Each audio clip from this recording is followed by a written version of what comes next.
I don't do, has anybody got any questions? So what I will do is I'll just point at you and at that point you've just got to have a question ready to go.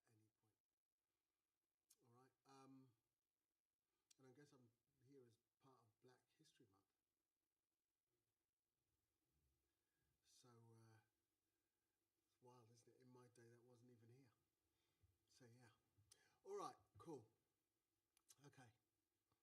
So start point wise, where am I? I'm 1988. I got my first job, music business wise, and that was at a club called Backstage. It hosted and had probably over, I don't know, across a couple of years, probably between 400 to 600 acts. I got my job by sticking my hand in the air one day when the compere that was on stage vacated the stage and said that he had been signed by Virgin Records. And because he had been signed, he was no longer going to be hosting that stage. So the guy who was the drummer at the time, it was a guy called Neil Conti, and he had played at Live Aid with David Bowie. And he said, look, if there's anybody out there that fancies being the compere for tonight, he said, if you could stick your hand up. And I remember at the time thinking, I'm really, really bad at small talk, like really, really bad at it, and bad at initiating conversation. And I just remember thinking, probably the best thing for me would be to be forced to have to talk to people every day. So I stuck my hand up. And he promptly said, if you wouldn't mind coming forward. He got me onto the stage. He put the microphone in my hand. And he said, right, introduce the next act, you've got the job. And that's literally what happened. And so for the next 2 years, I worked out of Backstage. And what I didn't realise was by working there, I was being introduced to loads of the industry's top musicians.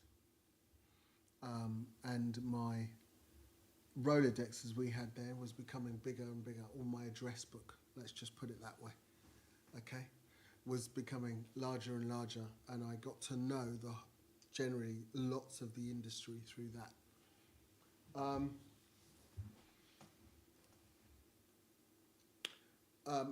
Whilst doing that, the one thing that I realised and noticed was that many of the acts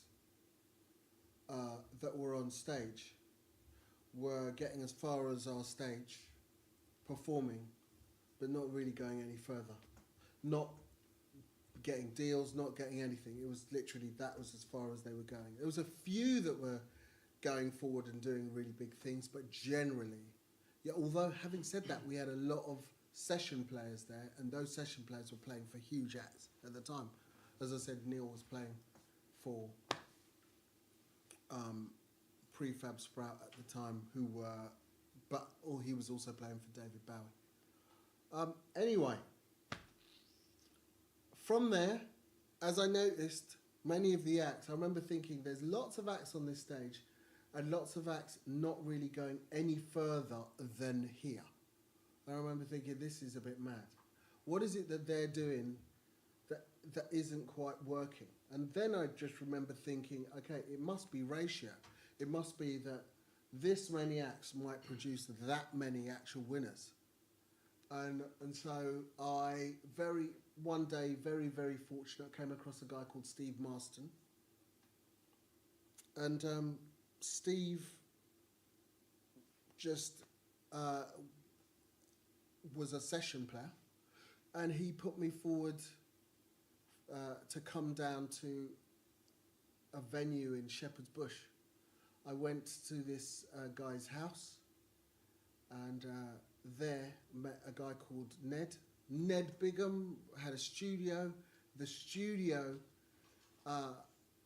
housed about 2 or 3 other musicians, and they played me one song. This one song I remember hearing and thinking, this is like really good. But I also remember thinking, there's nothing that I can do to add to this song. And so I said, look, this is a great instrumental track. I said, if you're thinking about putting this out, and they said, we are. And I said, okay, if you're thinking about putting this out, then maybe it would be a better idea to also have a vocal track. They then asked, said, okay, have you got anybody in mind? Now, as I told you before, my Rolodex, my address book was getting larger and larger. So I could pick vocalists just out of the sky. And it just so happened that maybe 2 weeks, 3 weeks before, or even actually 2 months before, myself and Steve had been in a club and we came across a vocalist called Sarah Ann Webb. And I thought she was great. I put her forward. We wrote a song. We then, instead of doing the normal thing of going around to record labels and chatting to them about the song, what we did was we decided to put it out ourselves in a very 2026 way. In 1989, we decided to put the song out ourselves. We put the song out and it promptly became #1 on loads of dance charts, just lots of dance charts. And that was a song called I'm the One. And weirdly, the song that I'd gone down to hear became the B-side. I'm the One became the A-side. The song that I'd gone down to hear became the B-side. It was still well known, but that's what happened. And from there, the band was born. We didn't even have a name for the band. The band was called De-Influence, and it was only called De-Influence because across the road, where we were was Queen's Park Rangers. Queen's Park Rangers at the time was sponsored by a company called Influence. So there were lots of people with T-shirts walking past that said Influence on them. And we thought that looked really good, but we thought something was missing. So we stuck the D in front of it, and that was the name of the band, De-Influence. So De-Influence, I was in for the next, let's just say 12 years, basically. As a fully fledged member, as touring as one of the founding members, etc. That's what I did. And we started. So if I go here, and I go, here we go.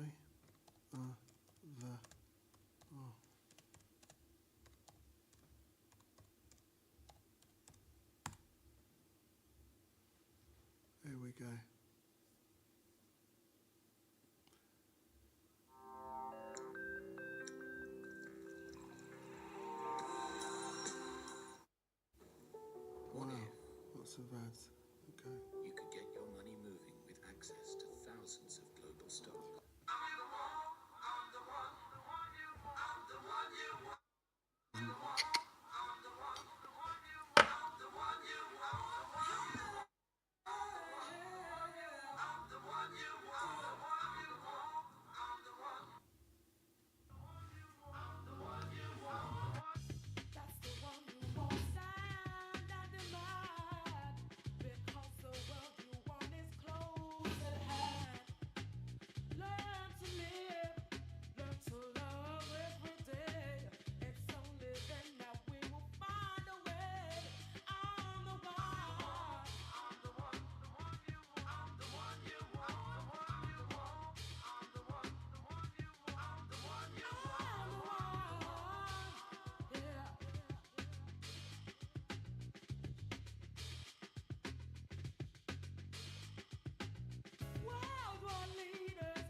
Basically, as you can hear, That song was actually written across 8 tracks. I don't know if that means anything to anybody, but we actually went into a 24-track studio with a huge, massive board, and basically the drums were on one track, the bass was on another, the vocals were across, background vocals was on one, lead vocals was on another.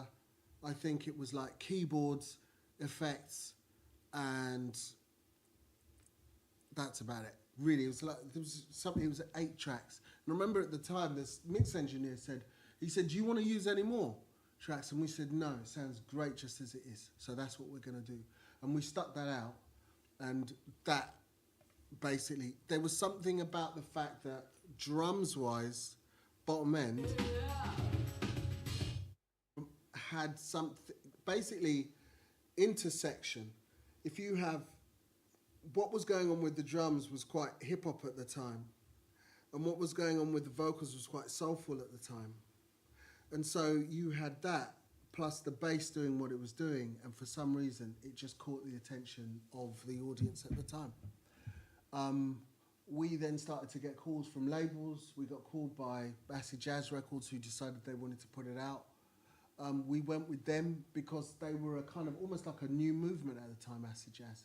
Acid Jazz was a new movement. There was lots of acts coming from it. There was the Brand New Heavies. There was Jamiroquai. There was quite a few different acts coming from it. So we liked the idea of coming from that stable. And so that's what we did, you know? That's what we did. Anyway, who's coming? You're welcome. Come through. Come through. Come through.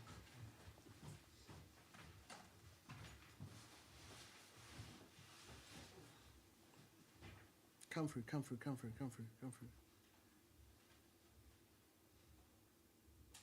Okay, there we go. So,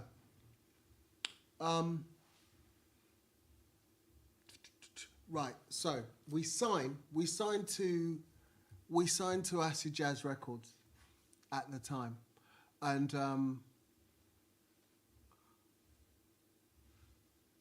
because it was only a one single deal, Atlantic Records in America had heard about us. And they'd heard about us because that white label that we had taken round to lots of different record labels had started to really, I don't know, how do you put it, garner attraction as the best way to put it. And so we got this mad call one day, and it was from a woman called Sylvia Rhone. Sylvia Rhone at the time was probably the most powerful executive in America. Or should I say, yeah, definitely, one of the most powerful execs in America. And she called to say, look, we are coming over to the UK, we're interested in some UK acts, and we really want to look at you guys, because we've got the 12-inch record of yours is selling well over here, and we're interested in signing UK acts. At the time I thought it was a joke. I thought it was one of my mates on the phone, and so I promptly said, who is this? Who is this really? Honestly, who is it? And she said, no, it's Sylvia. I said, no, who is it? She said, no, it's Sylvia Rhone. I said, okay, what date are you talking about? And we got a date together, and she told us where to meet her, and we met her. They listened to 3 songs of ours. Near enough, by the second tune, I could tell that the meeting was going well, because I could see underneath the table that the guy who was the A&R guy at the time that come with her was a guy called Merlin Bob, and his foot was just going like this.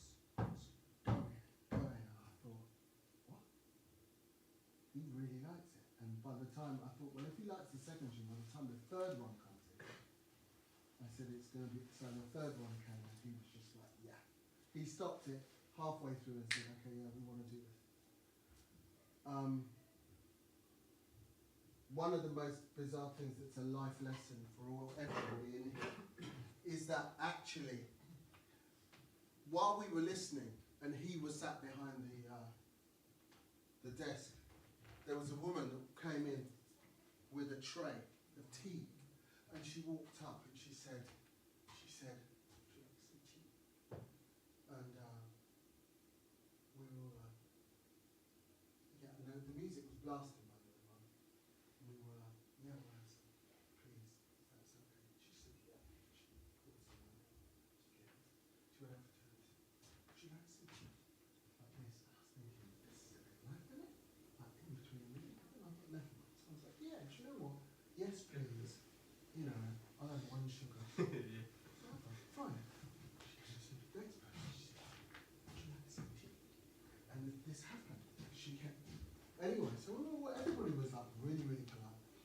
Anyway, so the guy says, do you know what? And by the way, she went over and she sat in the corner.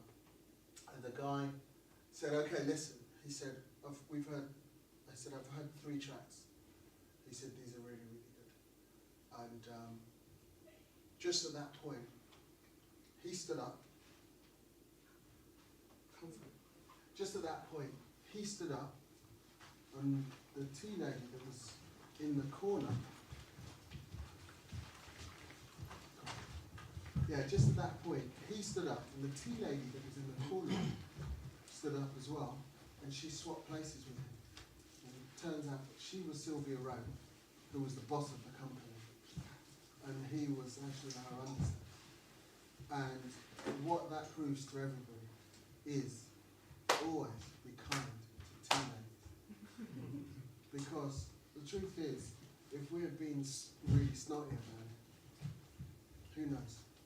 I might not even be here talking to you right now. So that's what I would say. So from that, from that meeting, they decide they want to do it. They sign us. So we are then signed to Atlantic Records in the USA.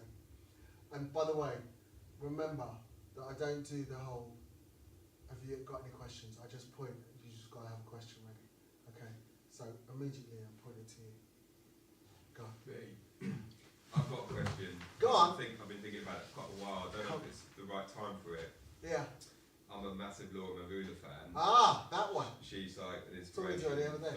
for my generation of jazz musicians. I haven't got there yet, but go on. Yeah. My question for maybe a little bit further down the line is why I put her up there amongst the best the UK has put out in the last 20 years, but why hasn't the general public embraced her like they have Amy, Laura Mavula, like Amy Winehouse or Ray, or like Salt at the moment, for example? Like, she sort of went massive at the beginning. But anyway, that's another question. Maybe down the line. I can answer that one. When I get there, you can ask it. I'm coming to you for the next question. Right. So my question is, come on. You managed to get a deal with this Sylvia Rowe. Sylvia Rowe from America, And did that change your mindset? Did you almost think, oh, I'm signed to an important executive, I feel like overinflated, or did you manage to, almost stay grounded? Totally did. Don't forget, I was there with a band, so there's me, there's Sarah, there's Ed, there's Steve. All of us were like, all of us were from round the way. So if any one of us started to get really big-headed, the other one would just kick their ass. So we couldn't, we weren't really, no, it wasn't. And also, the first question we were asked when we were in America, when we signed, was, oh, do you want to move over? And we were like, no, it's all right. We'll do the album where we know, which is England, and we'll do it here. And, you can put it out. And they were like, what? And we were like, yeah, it's all right. It's fine. Mainly because we'd seen other acts go over there. And as soon as they go over, you can't help America. It's like intoxicating. Do you know what I mean? Lose yourself. Yeah, you just literally, we just knew everything, our sounds, everything, it would all go to rats. So we were just like, nah, we'll stay. So to me, that almost answers your question. That thing of, our whole thing was about grounding. And also, the music we were making, as you could tell, It was literally straight out of the speakers of the UK at the time. This is 1989, 1990 we're talking about. Do you know what I mean? So that's the vibe there. So we have done this song, and to those that haven't heard it so far, I'll just, even if I quit, I'll go. I became a compere at a club completely by accident, really, but took it on because I was really, really shy and very shy of public speaking, and I thought that's the best way to just jump into the fire. So I did that for a couple of years, and then whilst doing that, joined the band. The band, we put out our first single, and we were lucky enough with our first single, for this first single to really kind of do well, just at club level. Did well. From that happening, we then got signed to Acid Jazz for one single. We did it deliberately for one single because we knew Acid Jazz couldn't put out a whole album. We went from putting out that single to getting a bit of notice, I suppose, notoriety, whatever it is, in America, and the Americans then decided to come over, met with us, and heard our demo tape at the time, and basically signed us off the back of the demo tape. It's a very, very different process to today. Very, very different. Okay? And that is what happened. And so that's where we got to here. I just did that for you. Okay. All right. So I'm the One was the first tune. I'm going to move quickly on to... Oi. Here we go. So next, we were like, okay, and this is the thing about having if you've had one big tune, it's always tricky. This thing about, okay, what are we going to do next? How are we going to do it? Deeply whiten my mouth. How are we going to do it? But we took our time, went into the studio, and at the time we were under a lot of pressure because I'm the One had done well. We were under a lot of pressure from the label. They were like, okay, you know, what are you going to do next, whatever. And also, by the way, whatever we were sending in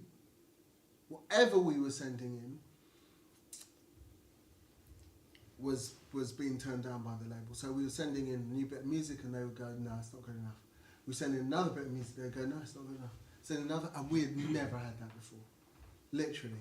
We were like, what? And every tune we sent in, they were just going, no. Yeah. Was this the Acid Jazz or to... This is East West America now. So East West America, so this is, we've signed to the American label. This is East West America is the name of the label. It's run by Sylvia Roan. Do you remember the tea lady that I told you about that swapped places with the guy? That's another story, you missed that bit, but never mind. It's that tea lady, she swapped places, but anyway, Sylvia Roan we had signed to. And straight away, every song we were sending in to Merlin Bob, he was just going, no. And by the way, in them times, you were finishing a tune, you were getting couriered over to the States for them to listen to. So it's going by plane over to the States. They're then going, no. Did they say why? Huh? Did they say why? Sometimes they would just say it's not good enough. And it was tough, but we just kept going. We kept going. And one night we were in the studio, we were fed up of being turned down and really literally at the door, like, what the hell? And the session had gone on, we had a rough idea for a sort of hook of a chorus. I put in some horn lines. I think Ned had done some drums. The bass line was barely even there. We were in the studio, we'd cut up this vocal to almost help make a chorus. And for some reason, we'd almost given up. It was like 1:30, 2 a.m. in the morning, and people were sat in it. Literally, I remember Sarah was like this on the floor in the studio. She was like this, a bit asleep, and we were just going, has anybody got an idea? And she just went, and literally turned around and was like, sing that again. And she sang it again. We were all like, no, Sarah, come on, get up. And she was like, I'm tired, man, I'm tired. Anyway, she gets up and she's like, all right. She goes into the vocal booth, right? She goes into the vocal booth and we're like, what? Sarah, you sure? She's like, all right.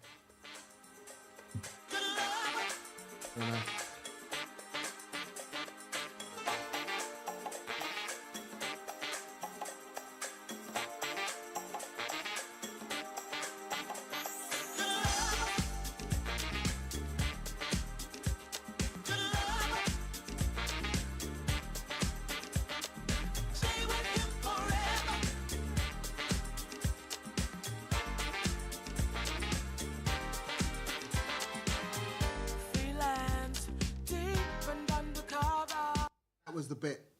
Do you see what I'm saying? That literally, imagine her sat on the floor and she went, da, da, da, da, da, da, and we were like, no, get in the vocal booth. She got in and she just. Can we share with one another if we know just what we feel?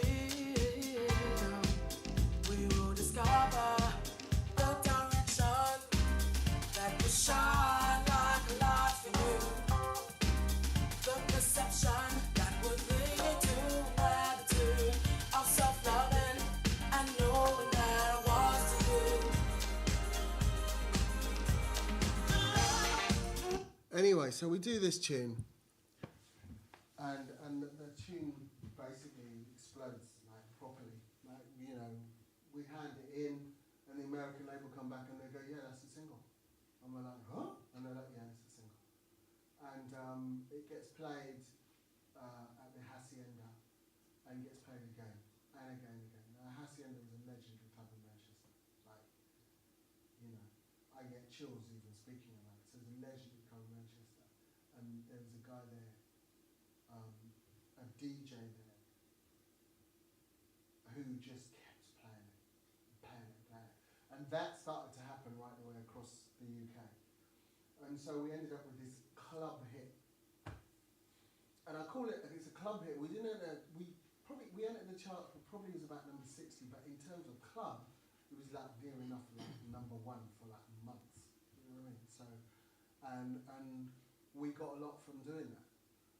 So we moved from I guess, doing that to, here we go.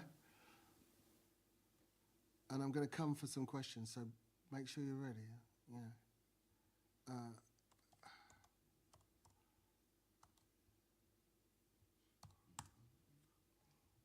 Oh, who's on? Allow. Oh, he's not on. I need someone. It doesn't matter. It's fine if he's not there. It's okay. It's fine.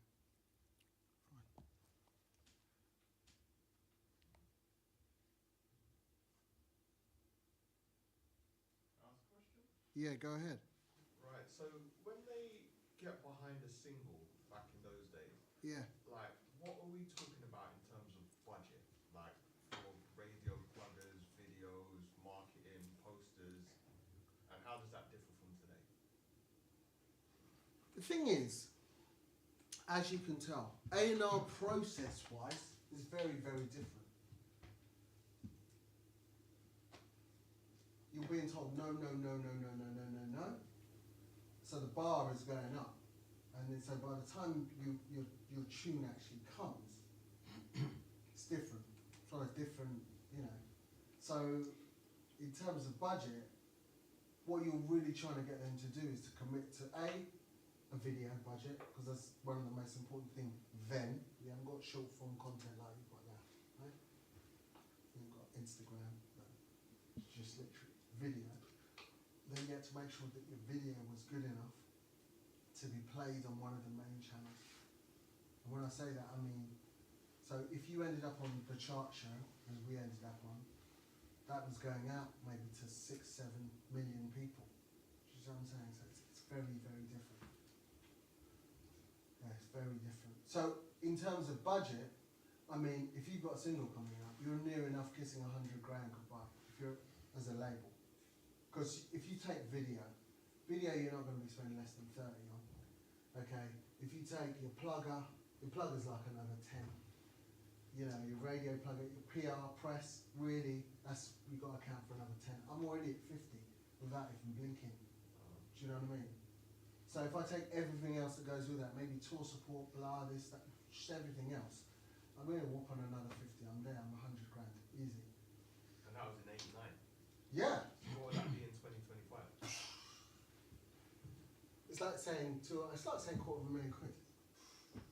It's like literally saying, okay, you're going to commit to £250,000 because you believe in this record. And there was the real way that you told was audience. Now, luckily for us, clubs were dictating the excitement of the track.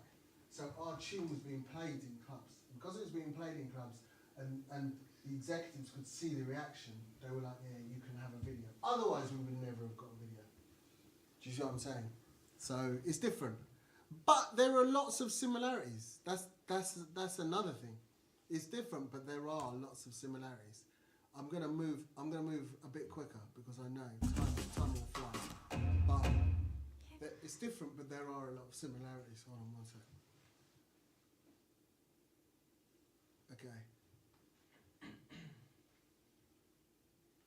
But yeah. So we do that's the first single, and I'm gonna zip a bit. So we do the first single, we do our next single. While we're doing all of this, we do a lot of live playing. Here we go.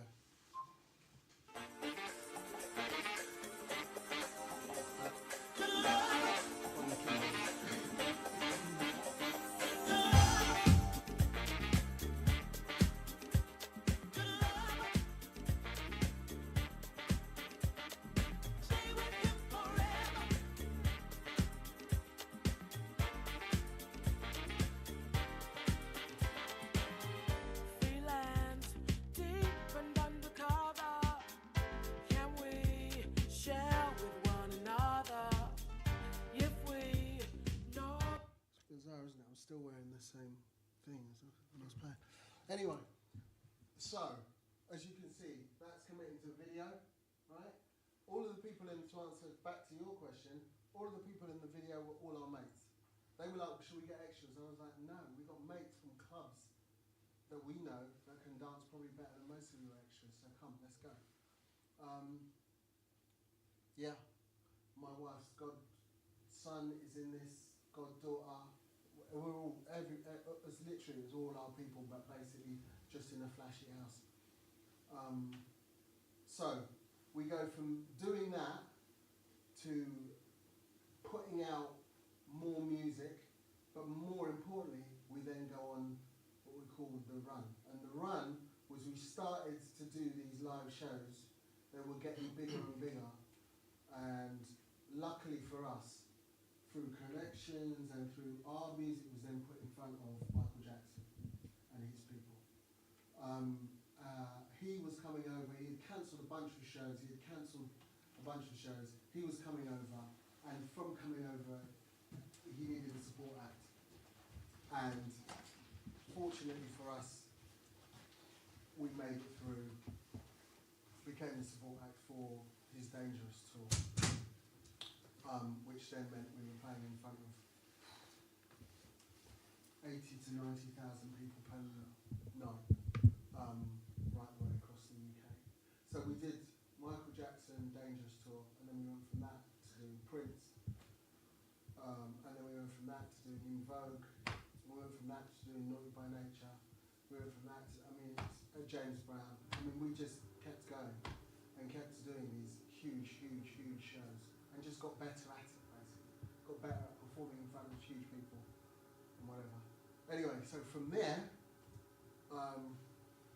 we are going about putting out doing our second record. And Sylvia Rhone had a conversation with me about the fact that, sure, she was like, you lot are a band and all of this. She said, but I can see in you, especially, that you're business as well. You're a business person. So don't lose that side of what you do. So when I was flying back to London from that kind of meeting and time, I was just like, we're going to start our own company. So we started our own production company and signed a few few acts to it, the third of which was a young vocalist who it is true, I'd met in a tube station. I met her at Hammersmith tube station, and I met her again completely by accident. I know you're going to hear the words completely by accident quite a lot with me, but that is what happened. Need somebody. So,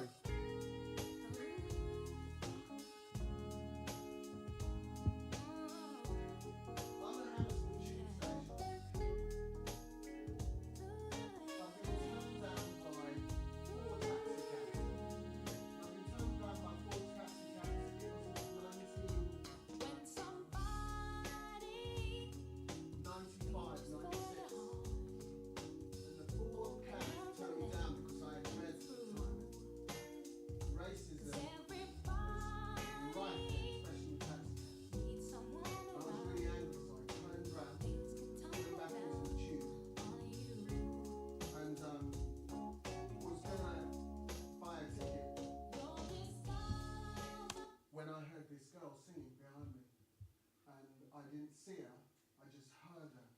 And I remember thinking, that's a really good voice. We're thinking of starting our own company. Wouldn't it be good if, and I had this miniature conversation in my head, ran to get a ticket, went to the first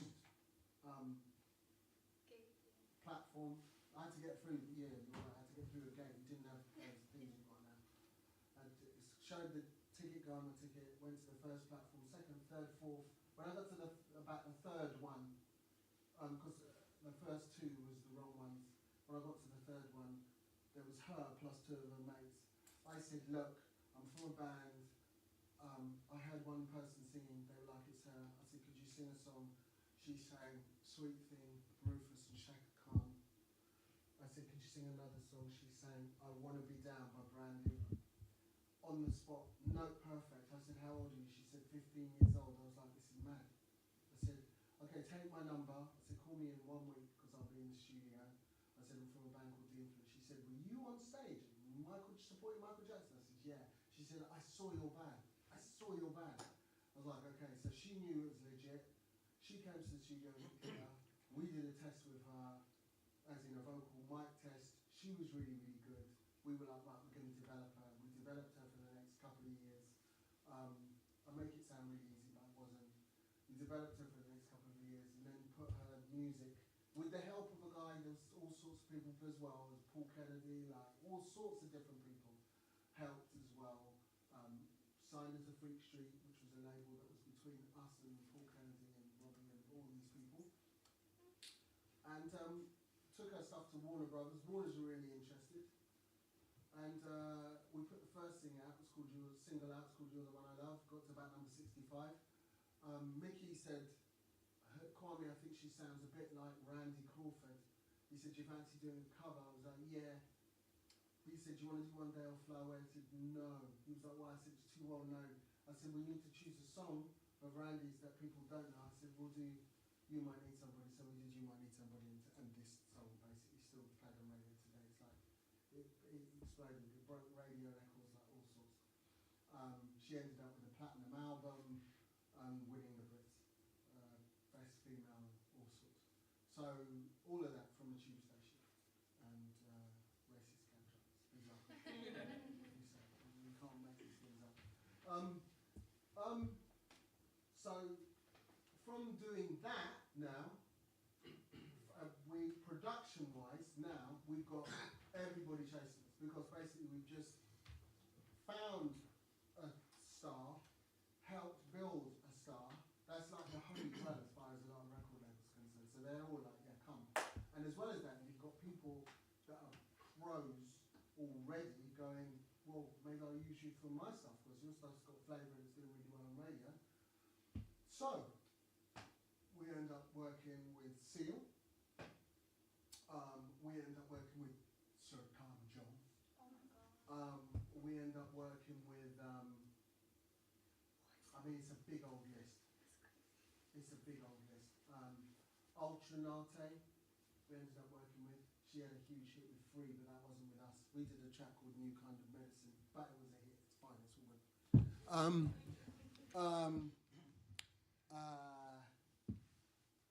We ended up touring in America as well with a band called the Digger Will Planets, who are like a hip hop crew, like really good.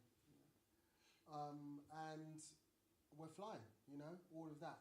But as you know, what goes up must come down. So we had this time where a lot of our stuff was charting, and then basically it started to go like this. And at the time where it started to move down,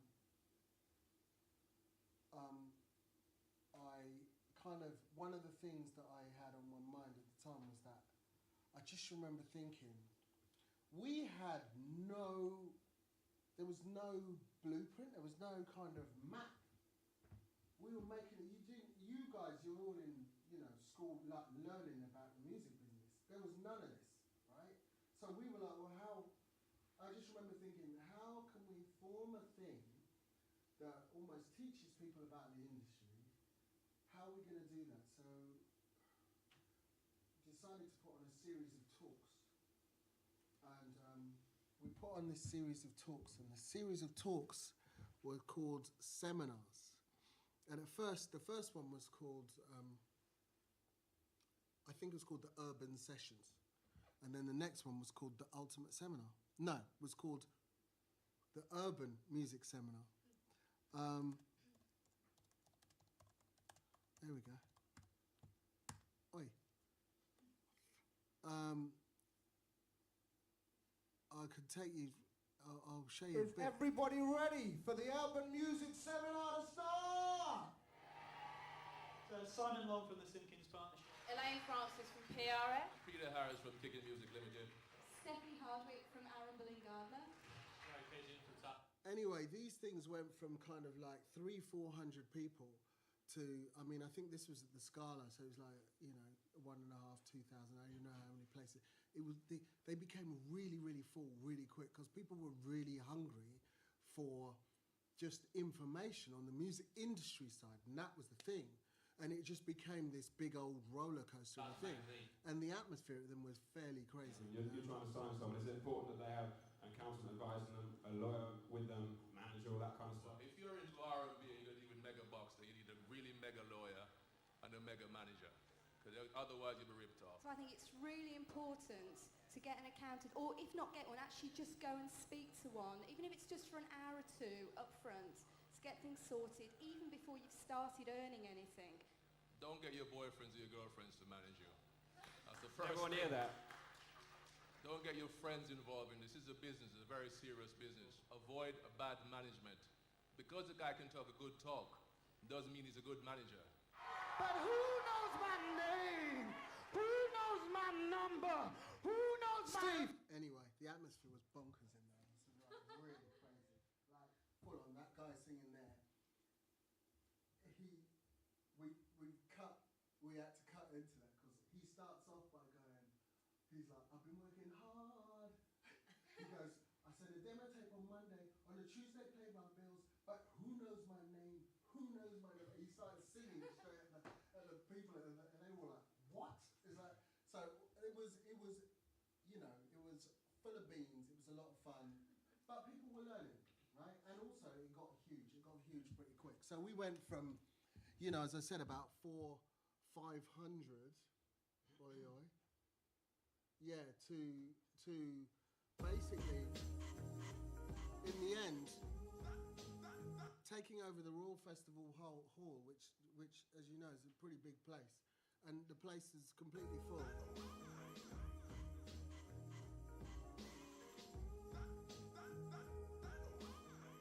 If you're somebody and you've come to the seminar, you don't need to see him, you've got him in front of you. So look, basically that became really big. We did that from 97 to 2005, right?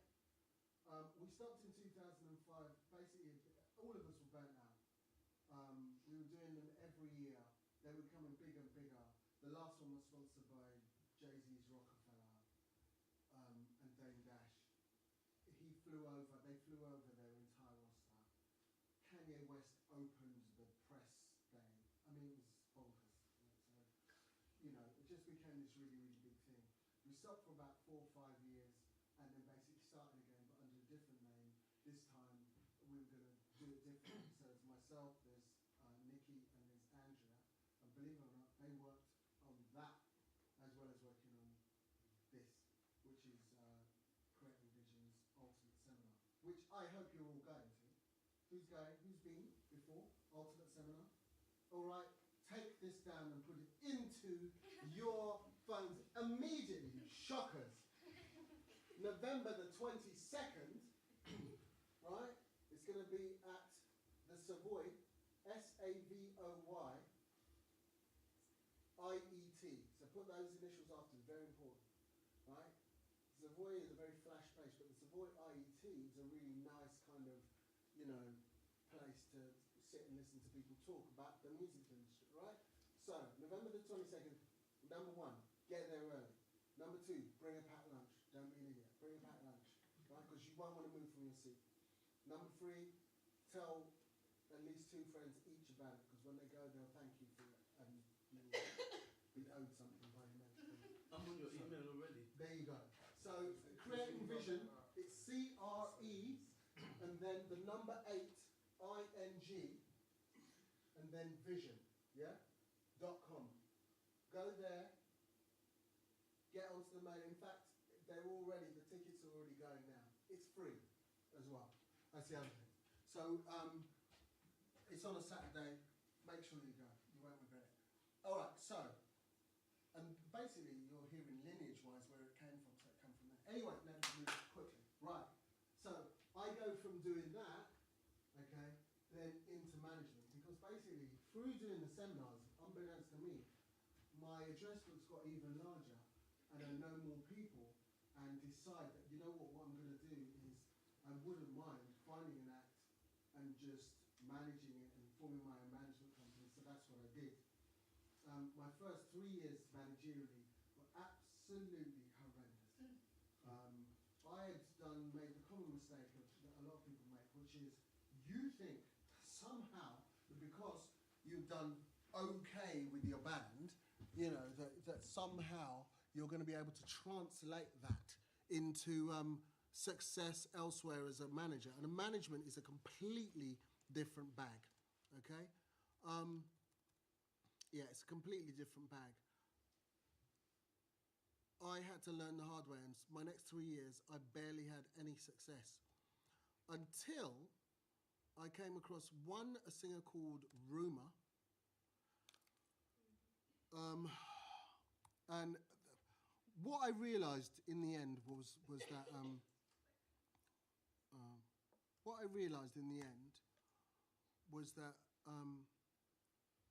Want to know what grows the economy? Was that why my 3 years hadn't gone that long was because I just realised that what I was doing was I was trying to imagine and think what other people would like.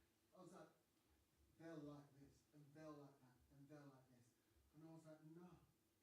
One day it was one of those nights where you wake up and you listen to yourself, and I was like, no man, what about what you yourself really like? Why don't, instead of you trying to sell what you think other people like, why don't you just sell what you really like? And from that day, I just went, right, that's what I'm going to do. Okay. Anyway, my first thing was I came across this girl, and I came across her, I came across her on Facebook. The whole thing made no sense at the time. I have to say this, made no sense at the time. Music industry then was even more sexist than it is today, right? So, imagine, she was 30 years old, 29 years old. Most record company execs had passed on her for 10 years, okay? And I walked into the management company that I was then working for, ATC, and I said, listen, I said, I think I've really found something. And they were like, yeah. I said, no, I think I've really found something. They were like, yeah. I said, look, here she is, her name's Rumour, blah. A couple of people had already heard of her. They were like, nah, man, she's been trying for years, blah, blah, blah. And I said, no, but I think you've just gone about it the wrong way. And they were like, what? I said, I really do. I think you've gone about it the wrong way. You chose the wrong songs, you didn't know what to lead with, all of that. Anyway, I've gone, I've spoken to the producer. I said, right, we're going to do an album. This is what we're going to do. This is that. Went through it all. She's a great songwriter. She's a really, really great singer. We're going to be okay. A lot of faith you need as a manager. Anyway, she was like, what do you think the first single is? And I just said, listen, you've got this tune, it's called Slow. Obviously, you've got this tune, it's called Slow. I think it's really good. Let's go. Anyway, I take this and I do 24 showcases. And by the 22nd, A, her and the band were red hot. B, Atlantic Records once again came to my rescue and were like, you know what? We reckon that you're right, that there's a market for this music. Anyway. You make me want to sing about love every time I raise my head. You make me want to tell the whole world what I found is good. Then they say slow, slow this ride down. Don't burn it out, don't let it show. Slow, oh, but my heart is racing to hold your gaze and let it go. My love, my... Anyway, so I've gone with this, and basically Atlantic Records have gone for it. This song's got put out, and it just started to just move, especially on Radio 2. Radio 2 really took to it. And again, it went platinum. She ended up selling out the Royal Albert Hall, and it was mad. You know, we had a mad old ride. It was like a 2.5, 3 years crazy old ride. But just as all of that was going on, I was in Los Angeles and got played this other singer. I get played this other singer, and I'm like, ooh. And you dice. I'm like, do you know, I really can hear this. And again, as an artist at the time, made no sense. The popular music was going this way, and again, the choice of artists that I'd gone for was completely in the other direction. Like, literally. And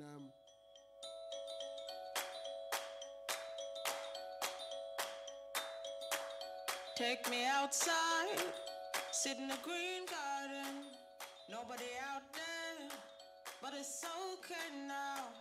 Bathe in the sunlight, don't mind if rain falls. Take me outside, sit in the green garden. Oh, wow, oh, wow, oh, wow, oh, wow. And I'll fly on the wings of a butterfly, high as a treetop, down again. Putting my bag down, taking my shoes off, walking the carpet, a green velvet.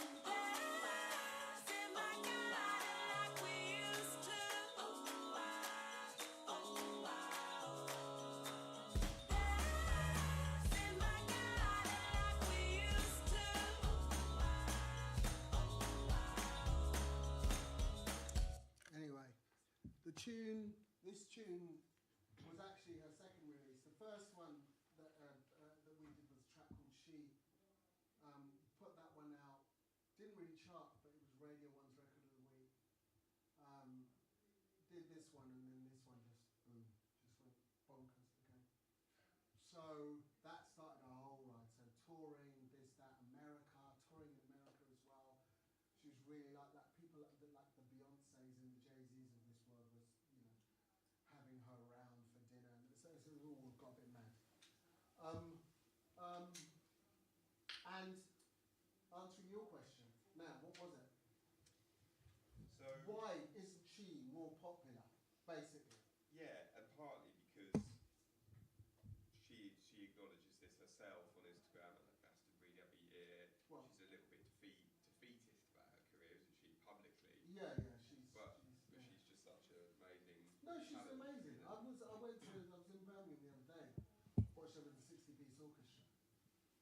tours out, like, I mean, literally the oboe parts and the blower and this and that. And she's like, in terms of, she's genius level.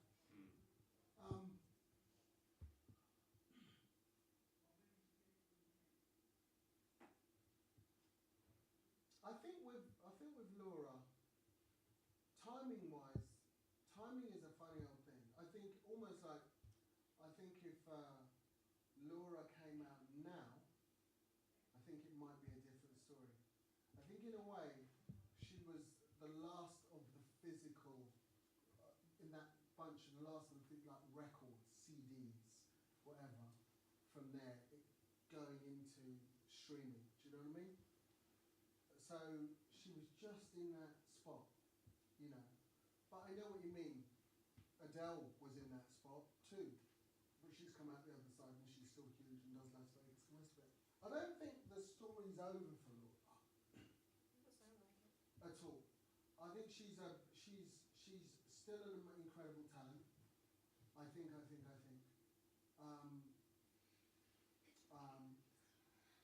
I'm not going to say it's not harder because she's black.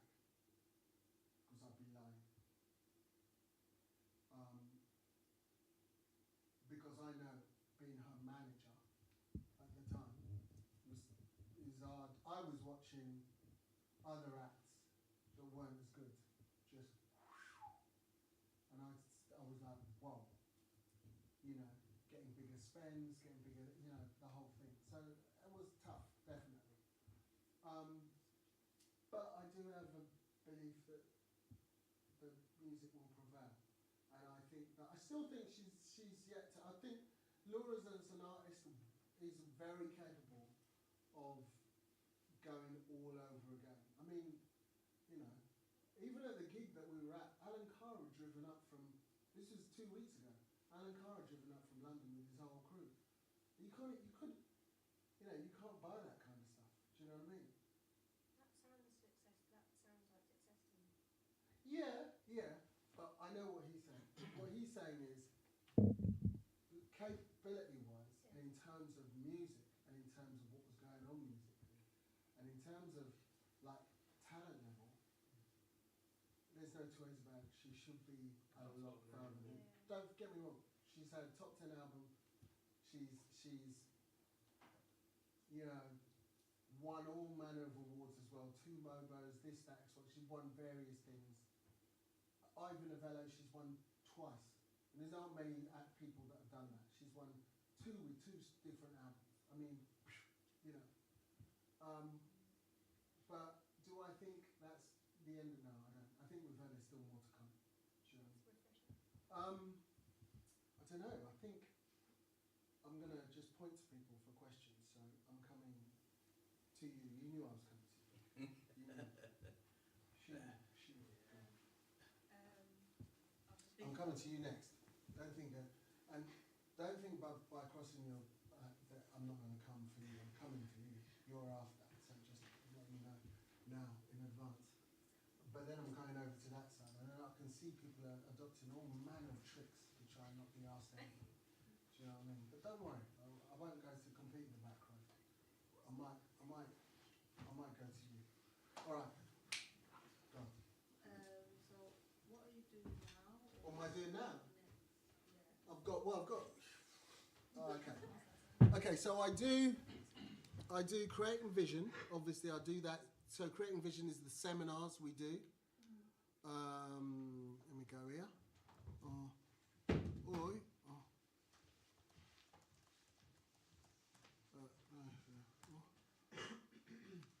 Yeah.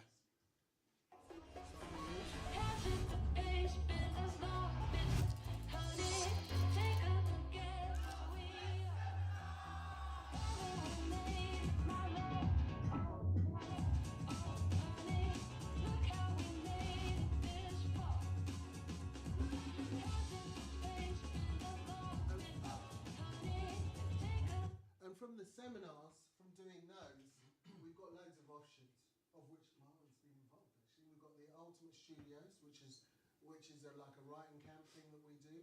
We've got A&R focus groups, which of course, if you join the mailing list, you'll be able to find out all about. Well, we've got At the A&R focus groups, that's a group of people that go into major record labels, sit there and go, here are the hot new acts. And if they end up signing it, the scout then ends up being paid by the record label and ends up with a point on the record as well. So there's all sorts of stuff like that we do. Generally, it's like a gateway into the music industry, but with a whole load of knowledge just chucked in as well. So we do that. I've got Ferocious Talent, which is this. By the way, this is a very good question, so I'm glad I came to you.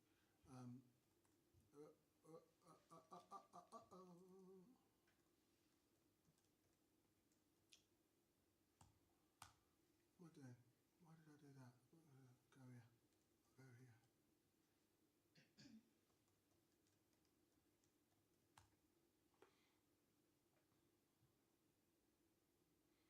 Yeah, so there you go. There's the artist. So Blue Lab Beats, Brave James, Faru Dali, these are new. Izzy Withers, Hyphen, Halfway Kid, Mayor Lane's like a country act, Molly, Paul Schultz, I'm going to ADE tomorrow with him. So that's the Amsterdam dance event, I'm going there. And then I've got Shala, who's from Japan. As you can see, there's a bit of an international roster now. So she's from Japan. Got to call her actually. And then Tournier as well. So yeah, those are the artists. Very fortunate as well to now have producers in there as well. So we've got Blue Lab, who produced loads of people. Actually won a Grammy for production. JRJ, he's a newbie that I'm really excited about. And then I've got this guy here, RP9, so he does stuff for Central C. Ed Sheeran, he's done loads of people. Space Time, he has had 2 tracks with Nath Smalls, like all sorts, does beats and stuff. Sid's pretty new. Shala is her own thing, entity. Rob Shirelli is he is the guy in the middle. He's big. He's like he's an engineer, mixing engineer from the US, and amongst his credits are Men in Black. He was the mix engineer of Men in Black, amongst others. He has mixed everybody from Stevie Wonder to Christina Aguilera through to whatever. He's won 6 Grammys. He's big cheese. Yeah, so that's Ferocious Talent. That's my roster. Always interested in interns that want to learn. Always. Don't come if you're not prepared to work hard, because it's just be a waste of time. So do that, and I'm a Brits trustee as well.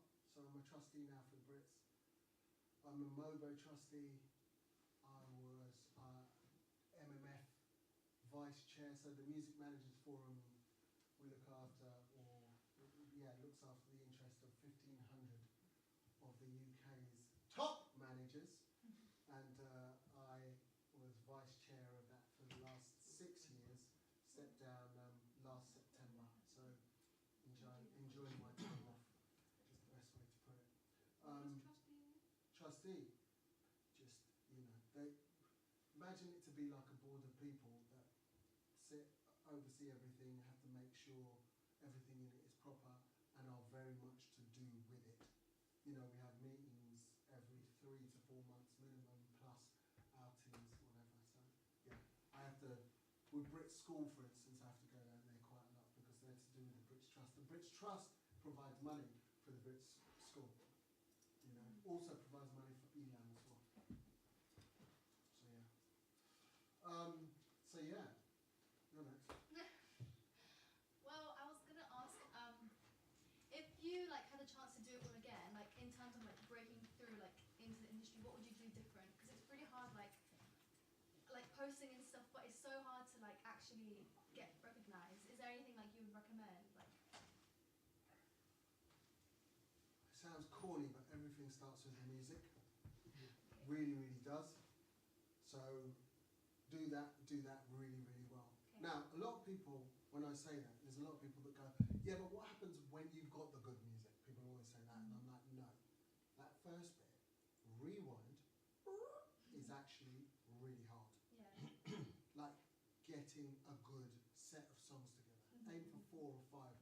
really, really good songs that sound good as a collection of material. Really get that bit right. You know, and also remember, the one person is not an island. Like a lot of the time people are like, oh, I did this and then I did that and I did this, and I'm like, who are you working with? They're like, what do you mean? And I'm like, okay, let's go and see some of your favourite acts. I say, if you like Taylor Swift, let's go and look at the credits. You look at the credits, how many writers are there? How many producers are there? How many this, how many that? Well, okay, well, she's using that many. Why aren't you using that many? You know what I mean? You want input from various people, you know? Don't be afraid of that. Yes, you've got to be about your socials. I'm not going to stand here and say that's not important, because it really is, you know? But if you socials with crap music, it's socials with crap music. You know, it's great, but it's a Porsche with no engine. It looks great, but it's going nowhere. Do you know what I mean? You've got to have really, like the interior has got to be as good as the outerior. You know what I mean? You know what I mean? So that's what I would say. But yeah, your generation, I'm not going to say it's easy for you guys, because yeah, sure, the internet's opened everything up, and woo, and you know, Instagram could go away, and woo, you know, all of this, yeah, but everybody now, yeah. So, you know, that's the thing. So finding your way through, yeah, it's tough, but all it is that you have to think of it as the game and the stakes have risen, and you have to rise with it. I do think the government needs to do more to support new artists. For instance, in Ireland, they have just introduced, you know, you can pay £350 per week to be a musician, because the Irish government, smart enough, has worked out that if you invest in artists, basically to every €1, you're going to get €1.36 back. They've worked it out. England is awful. I recognise it. England's just like, just sink, swim, whatever. Come back to us when you're huge and just give us taxes. Thank you. They took a really good one in Parliament. Trust me, I've been there, I've spoken in Parliament. But in terms of doing stuff, there's only a few. Caroline Dinage, all day, there's a few diamonds in there that are pushing for the right things. Do you know what I mean? There's a bunch that, don't know what. Anyway. Hold. Okay, so. I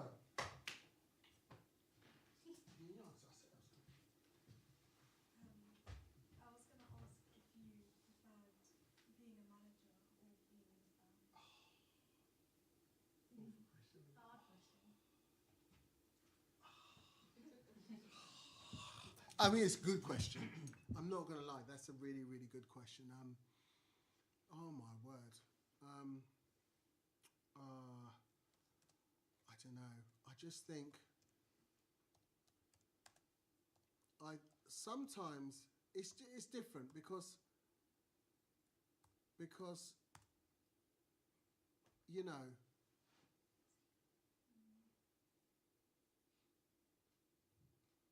I don't know. I just think sometimes, hold on.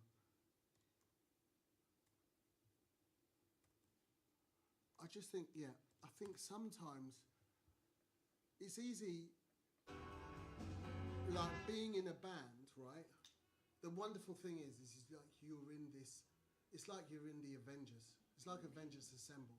When you've got a really, really good band, like every member of our band were like really, really good players.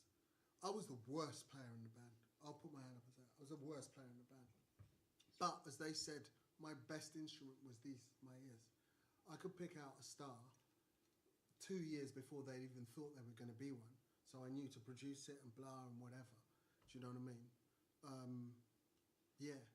So, but being in a band, that feeling of being in the Avengers Assemble, is very hard to beat. Because when you go on stage and you know you're going to kill it. So here, I'm talking to... the entire album and stuff. We wanted us to do some production, so we assisted him on his last And you song. believed it was him when he rang? I didn't believe it at all. I Did actually you tell him to sort of... I thought it was one of my friends. I said, are you joshing, mate? And he was like, no, it's Mick, it's Mick. In those very words, I spoke to you, joshing, mate. I was talking about Mick Jagger. We did some stuff for Mick Jagger from Rolling Stones, and that's what I was talking about.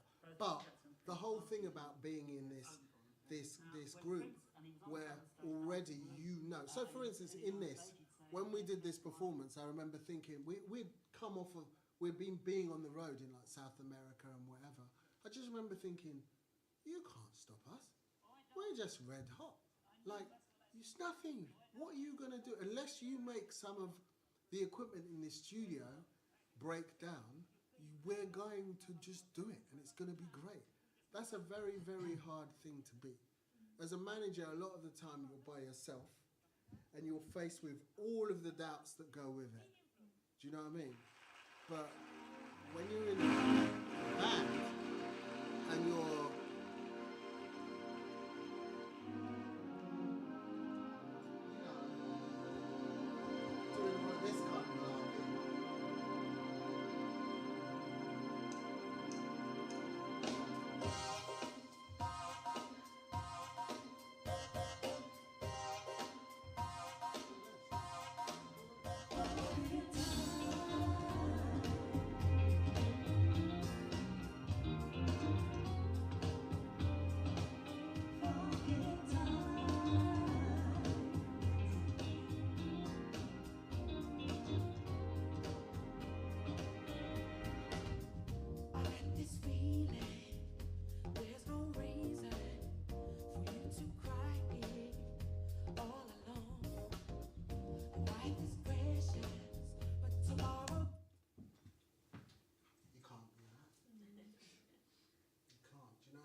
teary just watching it actually, so but because there's a lot of memories that go with it and how hard you had to fight to get through and all of that stuff, and then when you finally get there, because this was the second or third time that we played on Jules Holland. We played on the first ever Jules Holland as well, but it's very, very hard. It's a hard thing to beat when you're part of it, and it's something that you'll carry with you all your life.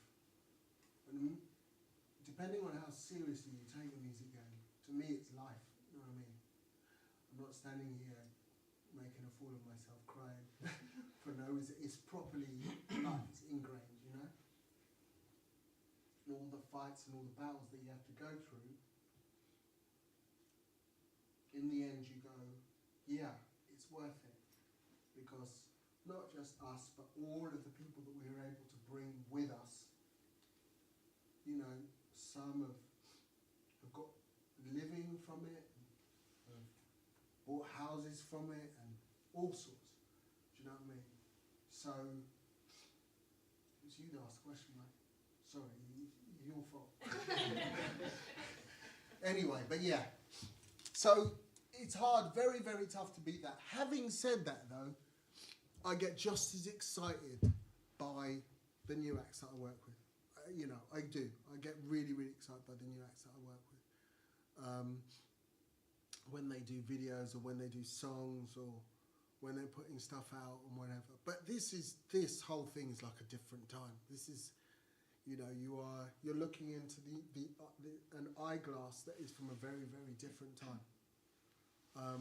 There was a lot of discovery in this time. There was a lot of musical things going on that it's very, like, put it this way, innovations now, a lot of the time when you look at an innovation from now, you're looking at an innovation that is like, it's almost scary. You look at AI, it's like it's almost scary. You're like, what? Well, you can just put in some commands and a voice is going to come out. What? But, you know, it sounds terrible, but I've seen stuff like this throughout the ages come and go, you know. And I'm not saying that it's going to go. I do believe that AI will enhance in a way. I do think there will be dangerous parts of it too. I agree. Yeah. Because when you're listening to, someone played me an Afrobeats tune the other day, and I was like, see now, this isn't AI. He said it's AI. I was like, wow. Yeah. Like, because it's getting scarily, like, it's not, you can't tell. you know. We're all pretty scared of AI. So, do you have any more advice for us on that? It's the thing is, and I'll say this, it's like even in our time, you know, people were like, oh, you know, drum machines have come in. Oh my God, you know, they're going to replace the drummer. You know what I mean? You know, such and such happening. It's going to replace the blur. You know, oh, now you can just such and such. Yeah, there's going to be casualties. I'm not going to lie. I'm not going to sit here and say there's not going to be. There will be casualties. You know, you're beginning to see it like already. You know, with especially with sync at the moment. You know, before a TV music supervisor would sit there and they'd go and they'd search out the songs, and then they'd come back and they say maybe these should be in this series. You know what I mean? Now the producer or whatever can just literally. Yeah, what song should I? Yeah, I want a song that sounds a bit like blah blah and blah, and it has lyrics a bit like this. Cool, and then they'll just use that underneath for a fight scene. Do you know what I mean? It's less sort of discovery by yourself, isn't it? Yeah. In that terms of that they might have stumbled across a song they've never used. Yeah, and it you know, that bit is really tricky. I know a guy who's working in.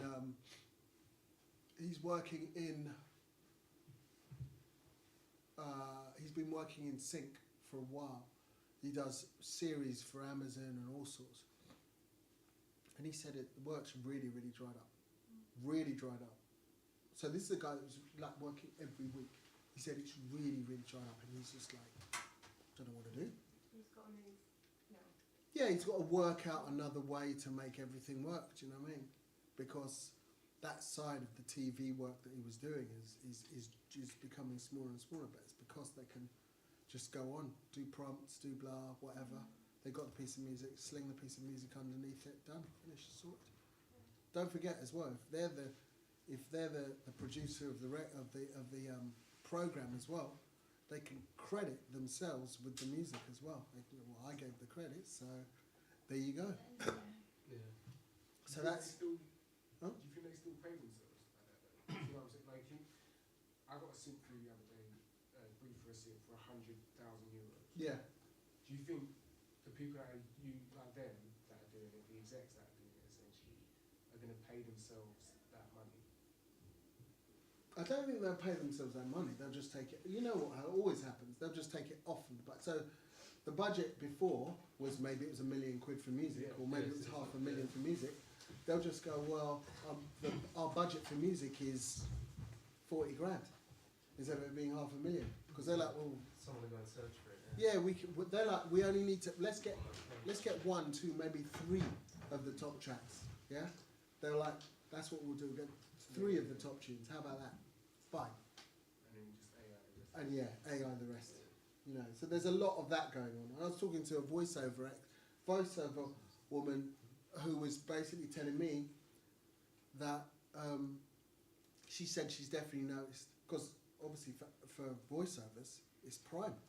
Yeah, you used to get somebody, hire them, whatever. Now you're like, give me a voice that sounds a little like Amy Winehouse blended with whoever, Madonna, and make them talk about Fruit Loops. You know what I mean? It almost makes it like people get lazy because they don't have to like research and do all that on their own, and also it takes away from people's jobs. Like people aren't going to get hired now as like a singer, like you said. Oh, you have to research to find someone that is like the voice that you're looking for. But now it's just I mean, we are living in a George Orwell book at the minute. We've got all of that stuff going on with AI, right? It's like some weird cross between George Orwell and Arnold Schwarzenegger. Do you know what I mean? It's like some weird thing, because we've got that going on, and then we've got all the politics stuff happening. Again, it's mind blowing. Do you know what I mean? Where we are just on the street at the moment with politics, with normalisation, and people just being like, yeah, I'm fine. You know, so there's that too. So we are going through some mad times, but I'm still pretty hopeful, you know, because I've seen many times where people are like, oh, the music industry is finished. Yeah, it's got closed. It's finished. And I'm like, you know what, I've been in it for 40 years. And I've been hearing people say that near enough every 5 years for 40 years. Do you know what I mean? Got to take a lot more on it. Yeah, it's hardcore. Do you think it will make a big boom back to live music from the live music industry? Yeah, I think people get fed up with the fact that they can't make any money off sync. We need to make money somewhere. Yeah, I think things like that. yeah, but music it'll always Go it's back to, it's like water. It will find a way. yeah. It's like it always finds a way. It finds a way somehow, and I think that it will find a way. I think that people will find a way. People are very, we are pretty inventive with what we do. I think people will find a way. Definitely, I think the knock-on for live as well will be big because we're seeing it already. Those local sort of communities that are starting to. Well, not just that. What's happening at the moment that I'm seeing is, things like a boiler room or things where it's in a smaller place, but people want the exclusivity to get in. I think there's going to be a lot more things like that. I think there's a lot more independent on the rise, isn't there? I think so. Kwame. Yes. I know I'm never ever going to get a chance like this, right? Because when you do the creating, it's big, big, big. Yeah. Right? So this is my moment, right? Because bring it. What do you want to say? Right, because I'm at that stage now. Yeah. Where I know if I'm going to do a track, it has to be a track I like, right? Yeah. And I know about you for the influence. Yeah. So, as somebody that's got a track out now that he likes, right? Based on what you've done with Laura and Rumour, right? Can I persuade you? Don't like persuade, but go on. To mentor me for a little bit. Mentoring? For a little bit. I know you're busy. Your hands are full. I'm a busy bugger. So, give me a chance to sit down with you, right? And then. Tell you what I'll do. This is what I'll do. Yeah. I'll do. If you.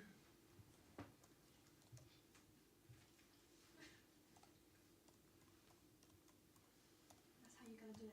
If you email me on that, right? If you email me on that, don't say you ain't got a pen now. It's not gonna run. I'm old school. Just take a picture of that. That's my email. That'll always get to me. No, I'm saying you're not gonna forget me. That's how it's done. Put yourself out there. Yeah. So just email me, and when I can do mentoring slots, I'll do them. Yeah, but do you know what I mean? Yeah. I understand it. Is this how we apply to an internship? Yeah, same way. Yeah. Alright, sweet. And the thing is, by the way, with internships, I'm just going to tell you now, right? The way that I do internships is really simple. Like, firstly, if someone contacts me once and said, well, I contacted you once, to learn a bit about the industry, and you never replied, I'm like, yeah, right. Because you contacted me once. Contacting, yeah. Like the people that get through, I always call them. They're like woodpeckers. The people that get through are like the people that oi. And then finally, I'm like, exactly. I'm like, all right. And I might say, listen, go down to such and such. There's a blah blah event happening. Do the merch stand. Or go to such and such, there's a such and such happening, do the blah. Go down to such and such, there's a blah happening, do the blah. And my thing is, the way that I do it is I'll give people little ops, right? And it's down to them to make themselves useful enough that eventually the artist goes, no, I want that person. Now, I've done this with various people, right? There was a guy who he came to me, was like, look, really interested in doing a bit of work experience. I was like, yeah, all right, cool. And he came to me and I said, okay, so what are your interests? And he said something like, oh, I'm really interested in blah, blah, blah, blah. I said, no, what are you really interested in? He said, well, he goes, I drum a bit and blah. I said, okay, I said, get down to such and such, be there at this time, help this guy set up his drums.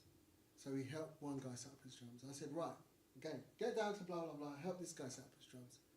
He did it, and he did it about 5 times, and he was like, oh, none of these geezers have paid me. I said, chill, just keep being useful. And he kept being useful. And then basically, next thing, one person just said, yeah, I really like that guy. Yeah, we've got this tour coming up. Actually, we need a drum tech. And, you know, does he want to come? Do you know he does drum teching now for Harry Styles' band? No way. Yeah. That's amazing. Yeah. So that's what I mean. It's down to the person making themselves useful. If you're coming to me going, yeah, you know what, I want to be paid full on whack straight away, do not even apply. Forget it, because that's not the lane I live in. Just, it's not how, I didn't get it. It's not how I got there. So don't. And you have my full permission to not apply to me and waste my time. Yeah? Not just going to get some leg up. Sorry? Not just going to get some free hand. Well, as I said, you have to make, I put people in positions and I just go, right, make yourself really useful within the setup. And if you make yourself really useful within the setup, after a while, people are like, no, I need the person. Things will come to you. And I'll go, well, they can't because they're working on it. And they'll go, sorry, we'll pay. Come, let's go. Yeah. And that's it. And once that starts, it goes. But that's the reality of it. Who's next? Question-wise. Let me point. I'm going to point to the back row there. One of you 3 on that back row has got up. Come with a question. So whoever it is, you can decide between you. That's the deal.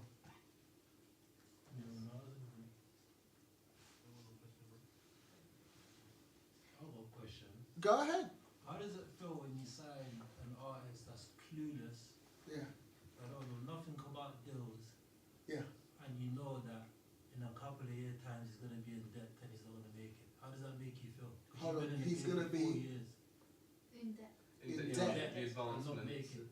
Like you can already see. I get out. I get out. I get out. I get out. I get out. I'm not afraid to drop an act if I don't think it's working. I do not think it's working. Because here's the thing. Sometimes maybe I'm the wrong person for the act. Yeah.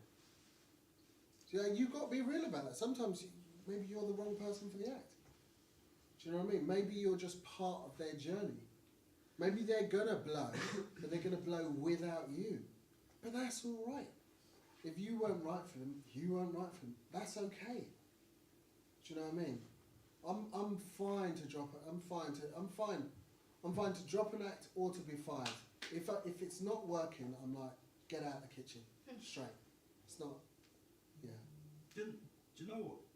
That's the reason you've been around for so long. You know, because you just tell it straight. I used to go to a guy, you must have known him, Simon Goff. Yeah, I do. Right.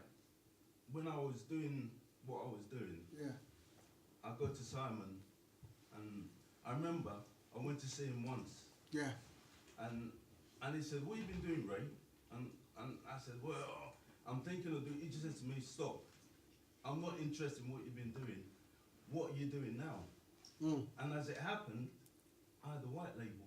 And I said, this is what I'm doing, Simon. You know, and I believe that's the reason you're still around. Because you're honest, you give honest opinions. You know, and that's what I liked about Simon.